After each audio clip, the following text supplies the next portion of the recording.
Hey there, and welcome to the Contentment Creator Podcast, the show designed especially for creative entrepreneurs just like you who are committed to a beautiful life that's rooted in courage and contentment, and that's blooming with creativity and prosperity.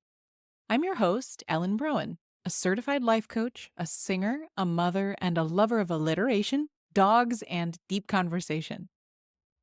This show is designed to become a part of your daily routine to help you, fellow contentment creator, dig deep to clarify your life vision, catalyze your creative flow, and fuel your entrepreneurial fire in just a few inspiring minutes each day.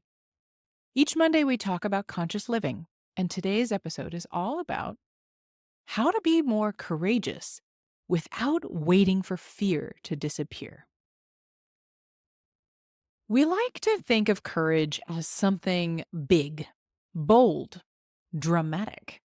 The warrior charging into battle, the entrepreneur making the impossible leap, the activist standing alone in the face of resistance.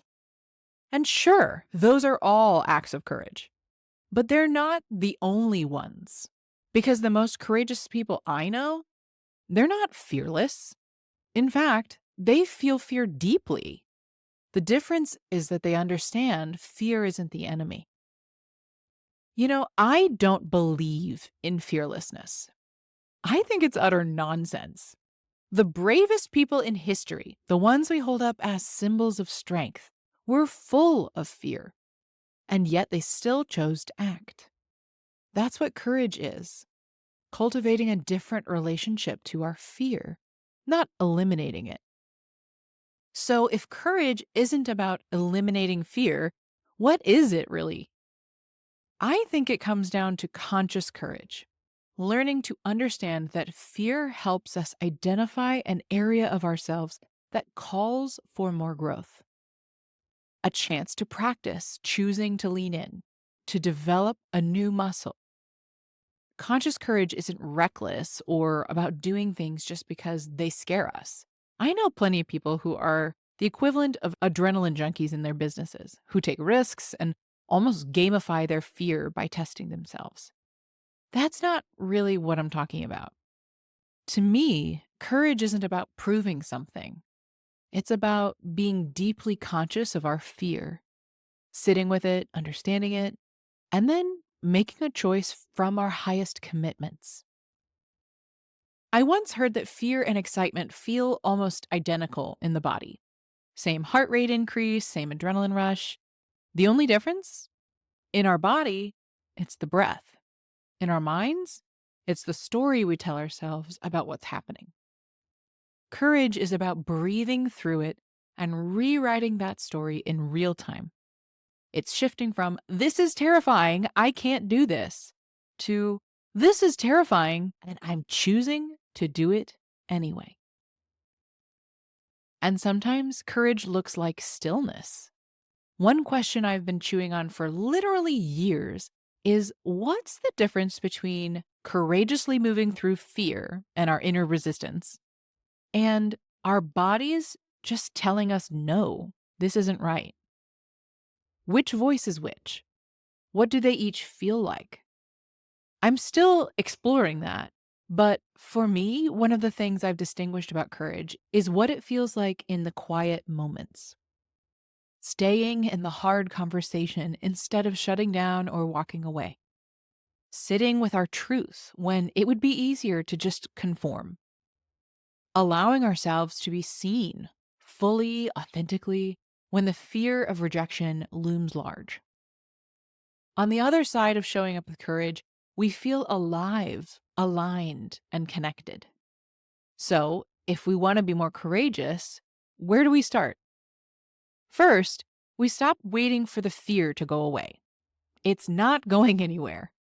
If anything, the things that mean the most to us, the ones that truly matter, will bring up the most fear. That's just part of it. Second, we name the fear. Call it out.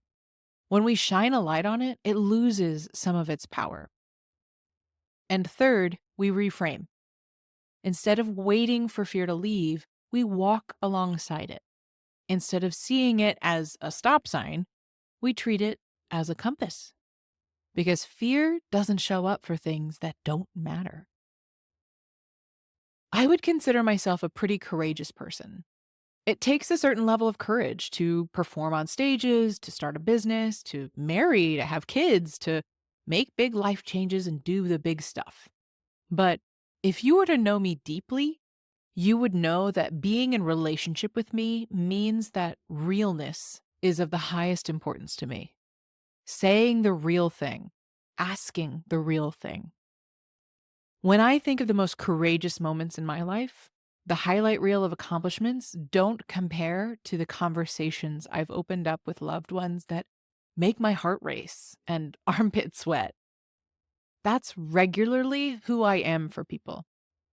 The one who gets deeper, even when, especially when, it feels scary. Because my highest commitment to people I care for is depth. I crave deep, intimate connection with humans.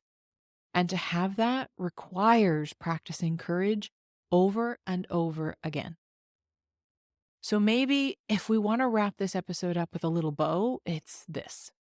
Courage, real courage, isn't about silencing fear. Instead, it's about feeling it, acknowledging it, and then gently reminding it, you don't get to drive today. So if you've been waiting to feel ready, to feel fearless, to feel like the fear won't overwhelm you, let me save you some time. That moment ain't coming. But you can still begin. You can still take that step. You can still be afraid and move forward anyway. That's what courage is. And it's yours to practice every single day. Thank you for being here with me today. Join me here tomorrow if you want to explore what I believe to be the true fuel to our creative flow. If you enjoyed today's episode, please share the love by sending it to someone you know it would support and by leaving reviews and comments.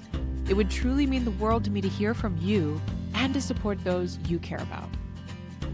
Hit that subscribe button so you never miss a day and join me in my mission to help a world full of content creators become a world of contentment creators.